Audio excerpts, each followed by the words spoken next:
Welcome back. If you're just joining us now, we have Shelley and Jennifer in studio. They are from the Lloydminster and District SPCA. Thank you so much for coming in today, ladies. Thanks for having us. We appreciate being here. Now, you are here for just a terrible reason. I felt really terrible, and you're not the only charity in town that got affected by this storm as well, but the July 18th storm was very, very bad, and you guys had a building blow over. Tell me a little bit, there wasn't any animals in this building, which was the first concern. Yeah. But tell me a little bit about the history of this building. So it was a freestanding building, no animals in it. What was it doing there? Right. It was a donated building. It was before my time. It was a building that at one point we had hoped that it would be our new shelter. Mm-hmm. At the time, they really had no support, so they were kind of doing the best they could with what they have. We have determined now that, honestly, it would not have addressed quite a few of our issues. It would have been a short-term solution. Right. The design and construction of animal care facilities has just changed so much over the years. So we had accepted an offer for someone to purchase that building. Mm-hmm. It hadn't been moved because of the construction time constraints around going on, nothing to do with the shelter, but a little bit of construction in the area. So sadly now we have nothing to sell. And insurance, you guys had the building insured, I'm sure?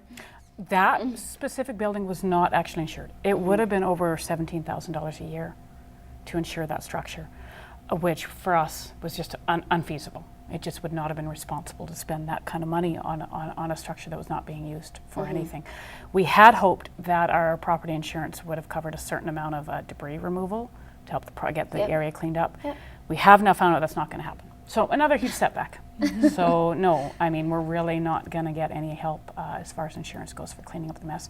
It's a mess. You've seen it. It's our main concern right now is safely taking away all of this material, because it's a hazard to anybody coming in or out. Thankfully, we had a containment fence donated.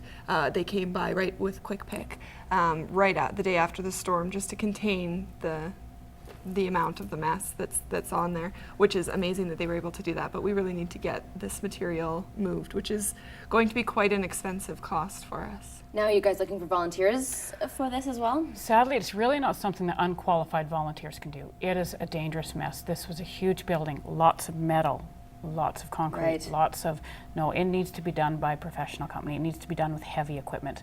So we definitely are going to be looking to the construction community to hopefully help out. Mm-hmm. We were contacted. We're hoping that maybe some of the material, some of the metal might be of use to someone. I mean, we'd like to see something done. So this shelter wouldn't have addressed your needs. What are you guys looking at in the future to address your needs, to be able to move into something different?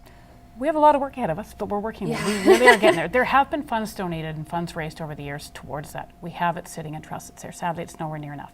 We are considering abandoning this current site. The site that has been proposed to us by the City of Lloydminster, we are working with them right now, will give us access to just about 20 acres. Mm-hmm. There's city sewer and water. There's no major drainage ditch running through the property, which is something we deal with right now, and we only have 3.5 acres. There's also currently city sewer and water on the site, and there's buildings that will work well with what we need. So we actually do have plans drawn up. Right now we are putting together a report to present to the city, and we're hoping at that point that they'll get behind it 100% and help us come up with the funding for it. It's not going to be a cheap structure. As I mentioned before, animal care facilities, they have really come so far. There's HVAC systems, there's drainage. We need to deal with having the least amount of stress on our animals. Yeah. And the designs have come so far in them. I mean, they're building incredible facilities. It's like a mini hospital at this point.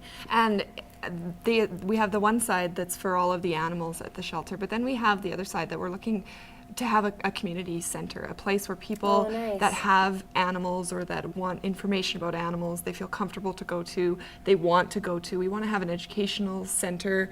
We want to have different things that people and pet owners can come to and go to and learn about animals. And we just basically want to have a really nice community facility in Lloydminster for people and pet owners. Now, Jennifer, Shelley was saying that this is an expensive project, and as the funding and development coordinator, that sounds like a big undertaking. A big undertaking, a big task. A lot's being put on your plate. I guess, what sort of ideas do you have, and where do you think this money is going to come from? Well, that's a really good question. It's where we get caught in going forward with this building is we need to be able to cover our operational costs year to year. in order to be able to function as a society. We have animals at the shelter right now that need our care and our support, and which costs money. Once we can get that covered in a year, then we can start looking forward to putting money into that separate building fund. We definitely will have plans, we'll have abilities for businesses and companies within Lloydminster to help get behind this community centre and help with the funding. However, right now we're in need of covering our operational costs. We rely, 82% of our operational costs come from fundraising and donations. 3% comes from the city, 15% comes from different things like our store merchandise, sales, adoptions, that kind of thing. But 82% of that is fundraising and donations. So to be able, and I think we were running the numbers, and it works out to be about $37,000 a year. Wow. That we have to fundraise and get with donations. So that's why we're always out in the community. We're always doing different things. You see us very, very often with different fundraisers, but we continuously need that money. We need to be able to meet our yearly operational costs before we can look forward into getting into this new building. Well, sorry, go ahead. Just, it is a bit of a misconception. Humane societies are not funded, period. Right. They're not funded. Like Jennifer mentioned, 3% of us comes from being a pound keeper. That's a huge, huge amount. Yeah. And I don't think people realize the amount that it cares. We have the amount it costs to care for animals. You know, we care for up to 1,200 animals a year. That's vaccines, that's staffing, that's utilities, that's food, that is vet care. You know, we've seen a lot of injured animals come through lately. And I don't think people realize the expense. So yes, I guess the bottom line is we're constantly fundraising because we need to, simply to meet our operational costs. And this year we're finding that despite reducing our operational costs over the past few years, we've actually been struggling to meet our day-to-day expenses.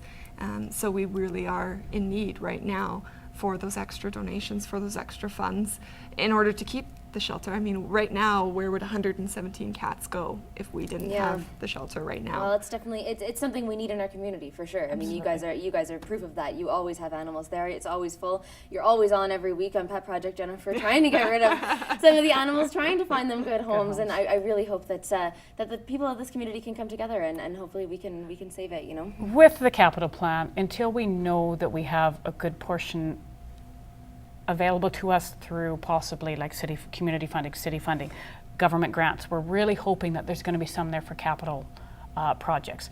At that point, we'll know what we need from the community, and then we'll be very upfront. We will have packages available, but until I know that we have a good portion of that, till we have a good, strong capital plan, nothing is going to move forward. So it's going to take a while, but we're going to do it, and it's going to happen because it has to. It has to. Well, thank you so much for being on the show today, ladies. It's been a pleasure. Thank you. This has been our conversation with Jennifer and Shelley. They're from the Lloydminster and District SPCA.